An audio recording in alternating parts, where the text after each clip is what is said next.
So I'm going to present my work on sparse multiple testing, and I am going to ask a question. So can one estimate the null distribution?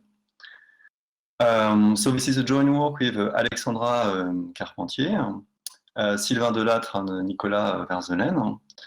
And my talk will be related to two papers. So papers on arXiv, so mostly on this paper, and a little of this one, which is to be appeared. And the question, so the topic is, most of the time, when you make a multiple testing, in fact, you are assuming that the null distribution is true, and you make the inference from it. And the point is that I'm going to investigate the case where this null distribution is not known. Okay, so some motivation here. So I take a very naive motivation here, where you have some photography of the space. And what you want to do is you want to remove the background noise to recover where are the stars.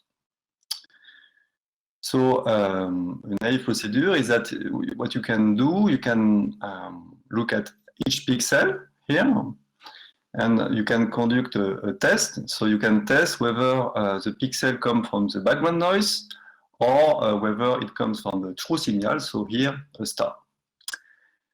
But the problem here is that you don't know what is the background noise because it depends on the photography. So you should estimate the background noise first. So something that you can do, you can just draw the gray level of the pixel, so it gives you an histogram, and you can fit some parametric curve on it. So Gaussian fitting or something else. And then you run the usual multiple testing thing, provided that you assume that this is the null distribution. So after this fitting. Okay, so if you do this naive null distribution fitting, one question that has to be investigated is what is the impact on the risk of the resulting multiple testing procedure. So this is an example where, in fact, the null distribution is unknown because it depends on the data, so you should fit it. Second motivation is the case where the null distribution, in fact, is known, but it's wrong. So here I consider a very simple example, a classical example, sorry, that comes from a study of Efron in 2008 here. So it's about gene expression level. And you have here, it's for breast cancer data, and here for HIV data. In fact, you make a student test classically for each gene, and you standardize it so that under the null it should be N01, or at least approximately N01. So this is the histogram of the measurement. This is the density of the N01. And the point is that it does not match at all. And the same for this data. So the point is that you cannot use a theoretical null, so the N01 is not really suitable for the study. And what Efron suggested, he suggested to do some empirical fitting of the null by different techniques. And again, we can ask what is the impact of the risk, so of the resulting procedure in terms of false positive and false negative, for instance. Okay, some further references. Okay, so apart from the work of Efron, Jin and Kai have also studied how to estimate the null, and they have provided a very careful minimax analysis with exact rates, and thanks to some Fourier analysis. Also, there is a very lot of work that are trying to estimating the null, and in fact, not only the null, but also the alternative and the proportion. And in fact, to do this, they see the problem as a mixture between the null and the alternative, and they use some classical tool of mixture model, like the EM algorithm. But again, it's quite hard to study the risk of the resulting methods. Okay, and finally, what I want to just mention is that estimating the null is related to estimating the factor parameter in some factor model. So here I'm not going to focus really in this talk about how to estimate the null. I'm more focusing on what is the impact of this estimation on the risk of the resulting procedures. And the only work that I know in that direction is the work of Barber and Candes and Aya Castro and Chen. But it's only in terms of FDR control under some very specific assumption, like the null distribution should be symmetric around 0, and the signal should be one-sided. And so lastly, I mentioned some references about lower bounds because I'm going to talk about lower bounds as well. Okay, so what is a rigorous setting to do this multiple testing task? In fact, it's not obvious to define a rigorous framework where we can learn the null as well. So in fact, you have what I'm going to assume is that the data are independent, yi, so a vector of independent variable yi, and each yi, so the only parameters that you have are the marginals. Okay, so the marginals are a set of a distribution pi. And what we are going to do, according to the Efron assumptions, the Efron setting, we are going to fit a Gaussian null. So we are going to assume that, in fact, most of the marginals are Gaussian, and Gaussian with the same mean and variance.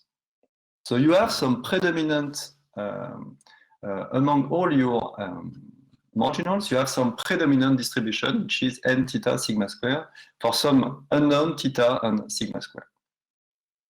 So for example, if you have 8 marginals here, so at least 5 of them are a Gaussian with the same parameter. So if you do such an assumption, in fact, this ensures that theta is really a function of the vector p, the vector of marginal. And the same for sigma.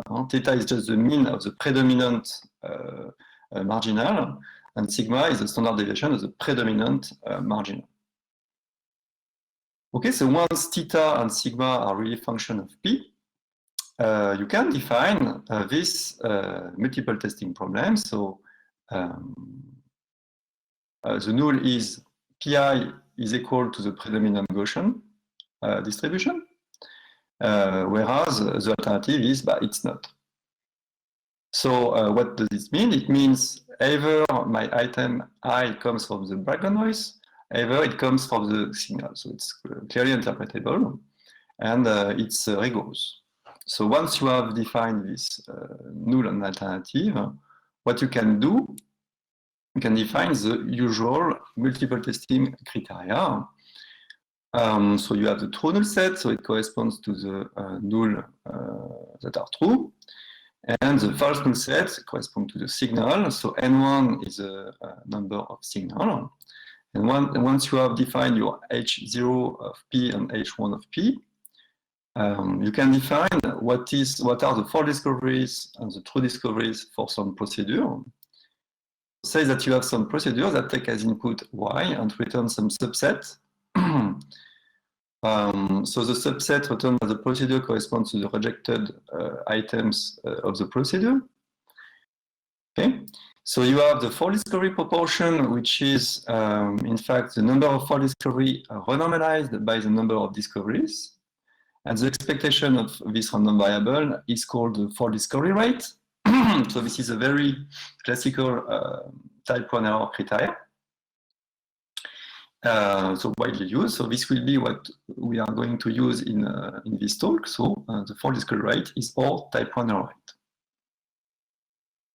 We also have a notion of power, which is related to the true discovery proportion. So it's the portion of signal that the procedure can restitute. And the expectation of the TDP is also called the true discovery rate. Okay, so in our setting, we have now two criteria, so the type 1 error criteria and the power criteria, and you can do, you wanted to study this criteria. So one thing which is really important here is that we are going to use a multiple testing framework, but in the sparse case. So it means that n1 of p, which is a number of signals, will be smaller than some parameter kn, where kn is small. So typically, kn over n is turning to 0 at some rate. Okay, so we have the setting, the multiple testing setting, we have the criteria, and now we are going to define the benchmark procedure. So what is the Oracle procedure? So the best that you could do, at least as we see it, is if you knew theta and sigma, you could, in principle, renormalize y with this theta and sigma. You have a rescale observation z, and you can apply the standard BH procedure, so Benjamin-Hirschberg procedure, to the z. So the Benjamin-Hirschberg procedure will be really the benchmark here, and I'm going to explain how it works quickly. It's very famous. So you just order the absolute value of the z by decreasing order. You consider the quantile here with respect to the Gaussian distribution and with some order. You consider k at the largest case such that the case largest absolute value of z is above tk. And then you reject the k at null hypothesis corresponding to the largest z. So for an illustration, maybe it's clear with the illustration. So the tk corresponds to this line, so something decreasing. It starts from the Bonferroni threshold and it ends at the non-corrected threshold. And you compare this line to the points here, and the points here corresponds to the absolute value of the ordered zk. Okay? And what you can do is you can look at the largest case such that zk is above the black line, black curve. And you end up here, so it gives you k8 equal to 16, and you reject all the 16 first null hypotheses corresponding to this point. Okay? So if you do this simple algorithm, what is well known is that the FDR of this procedure, so the fault discovery rate of this procedure, is equal to alpha n0p over n, where n0p is n minus the number of signal. So it's very close to, so this quantity is very close to alpha under the sparsity setting that we are going to assume. Okay, so basically this is our Oracle procedure. But unfortunately, it's only Oracle because you don't know theta, you don't know sigma. Okay, so the goal will be to design some procedure, or so not using theta and sigma, just using the data, which are going to mimic this Oracle procedure in some way.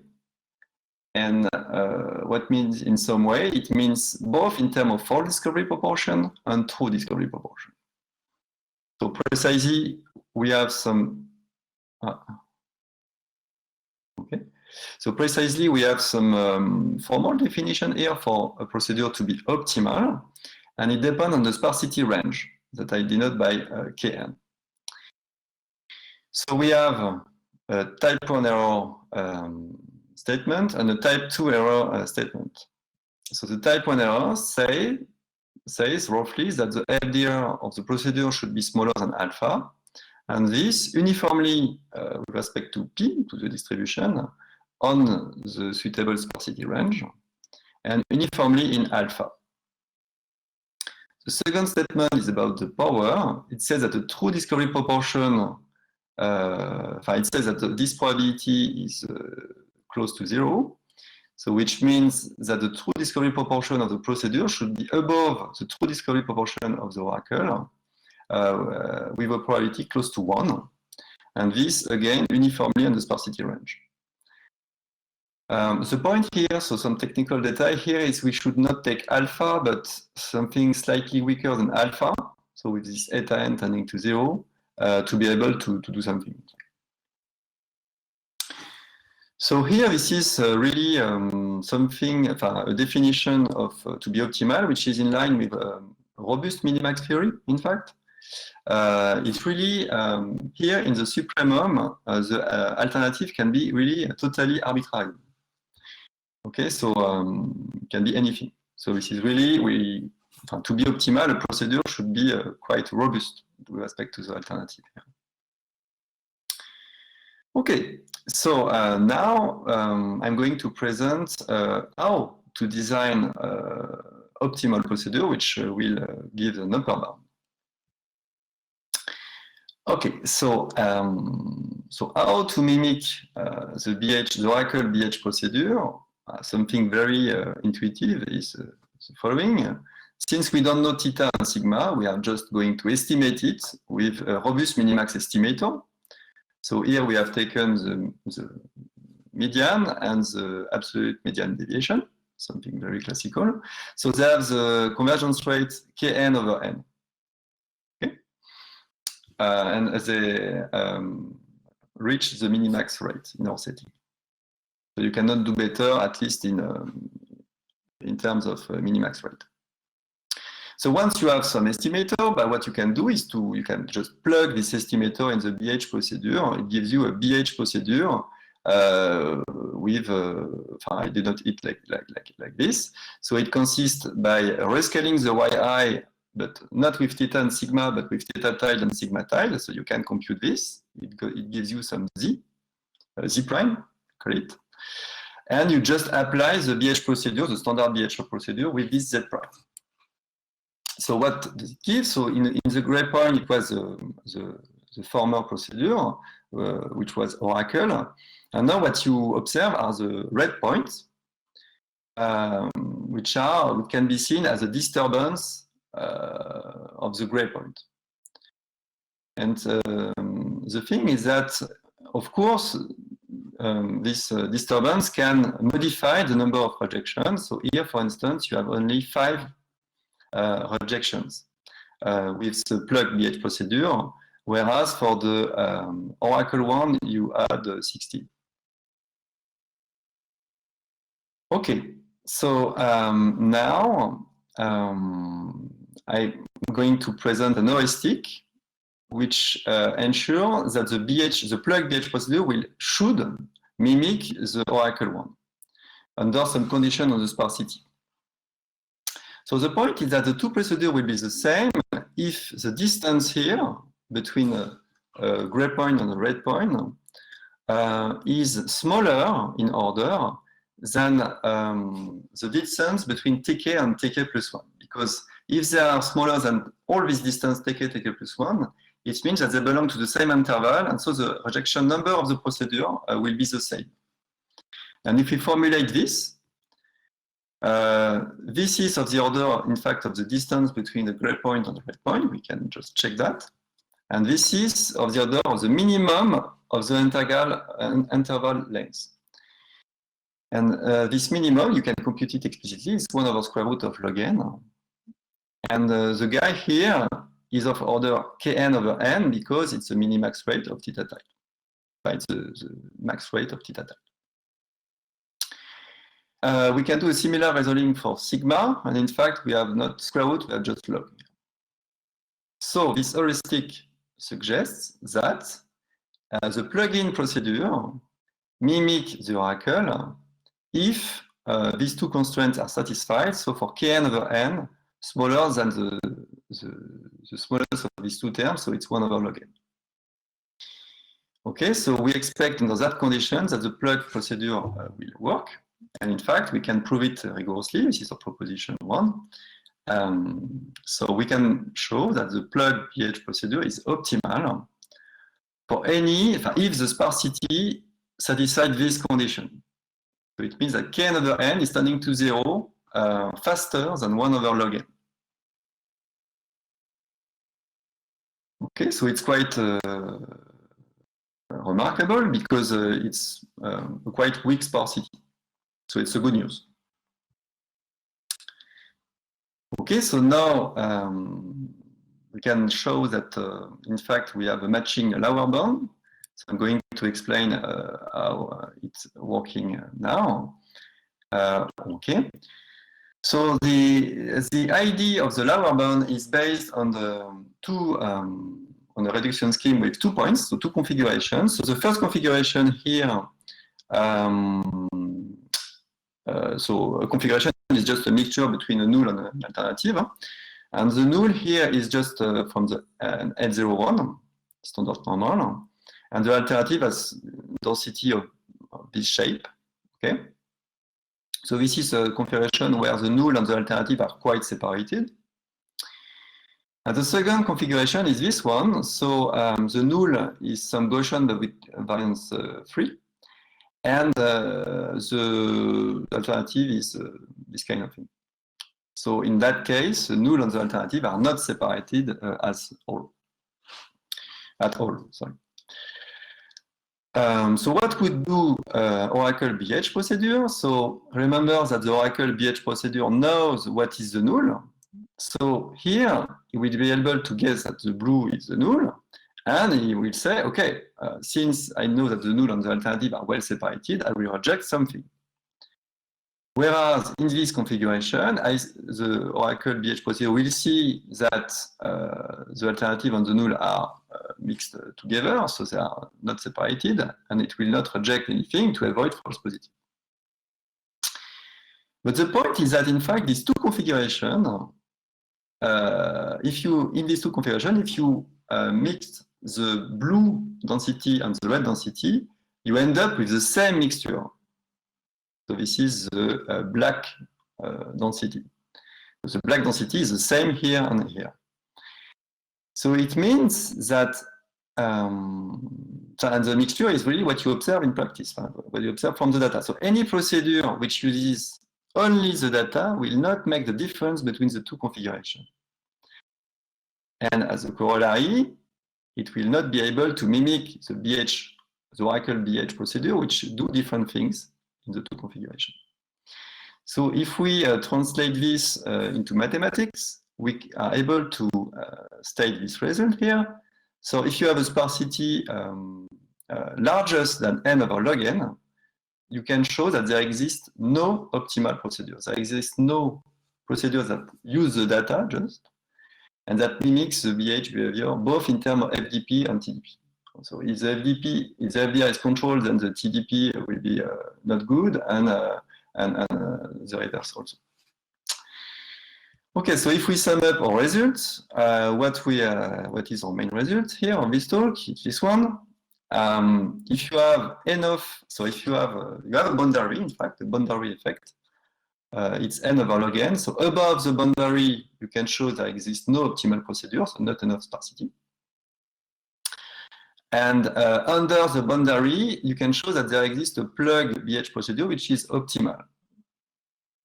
So you have a procedure which is optimal, and it's achieved by this the procedure that I have presented before using the minimax estimator.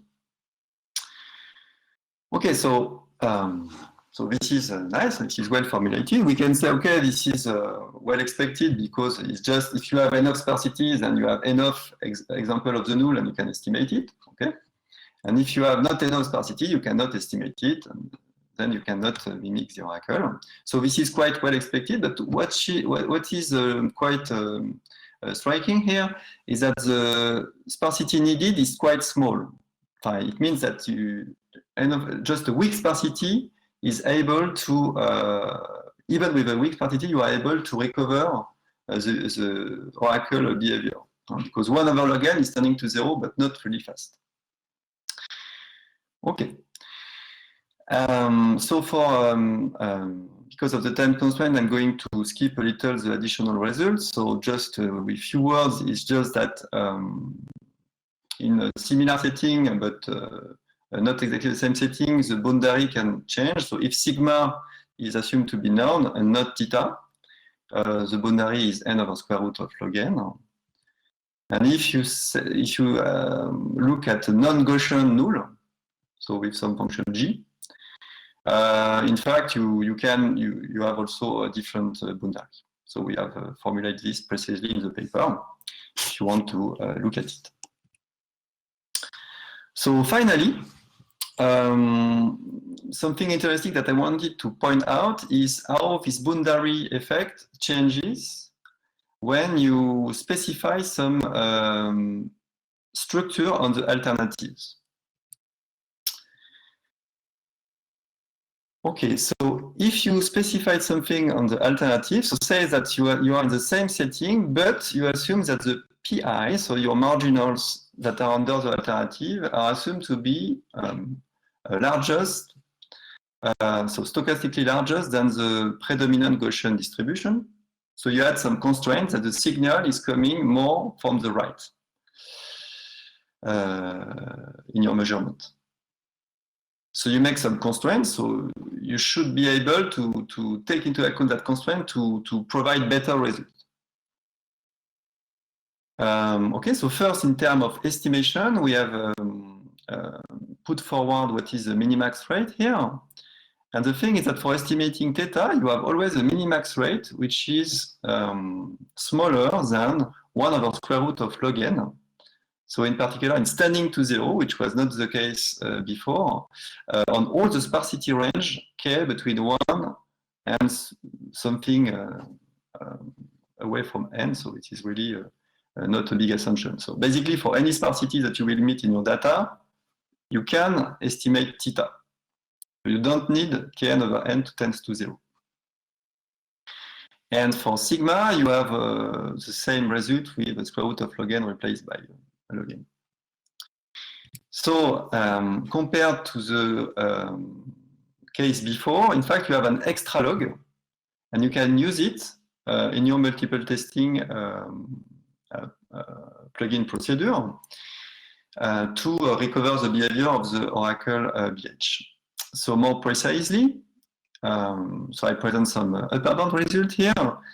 So say that now you consider the BH procedure, but in this one-sided version, because you know that the signal is coming from the right of the distribution. And you consider the plug BH procedure, okay, with this new estimator, which are minimax with respect to the new setting, one-sided setting that we are considering here. So in fact, for this, you should consider the empirical quantile of the data at some order which is a little O of n with this order. So if you consider this and you devise this estimator, then you end up with a good estimator of theta.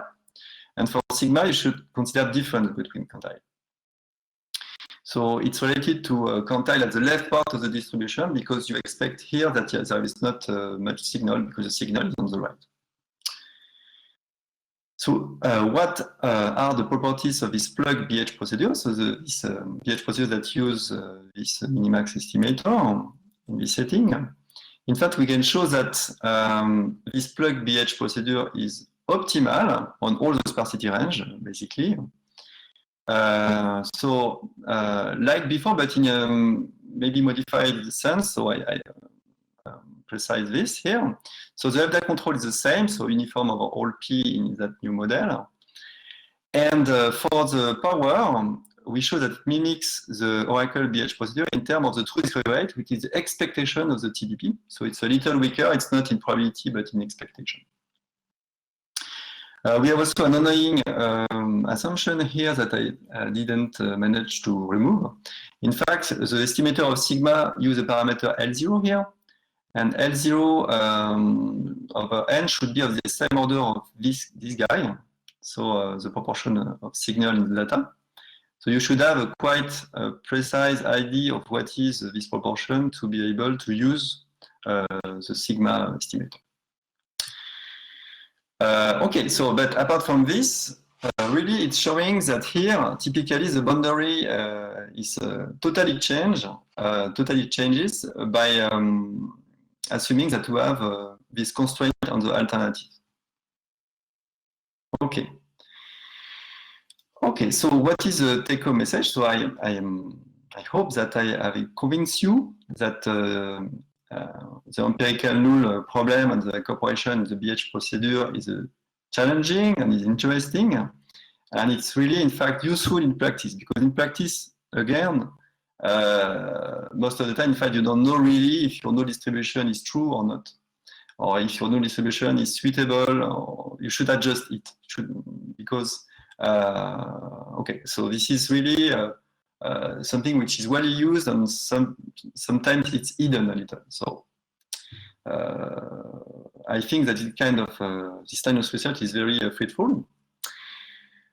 So we had the good news. The good news is that even weak sparsity is enough, in fact, to mimic the oracle. And the bad news is that, in fact, weak sparsity is needed. Otherwise, you could have some configuration where things can go wrong. So some comments. In fact, it's a minimax angle, so it means that it's quite pessimistic. So things can go wrong only means that for some configuration, very specific, it can go wrong, but it does not mean that in your data, things are going wrong. So for instance, if you have some structures, so as I said on the alternatives, things can go well, it depends. So in the future, I want to really to explore, it's interesting to explore more this relationship between the structure that you can put on the alternative. And also you can allow more less structured nulls to see what's going on and what is the impact of this interplay on the boundary. Okay, so I give some references and my talk is finished. Thank you for watching this.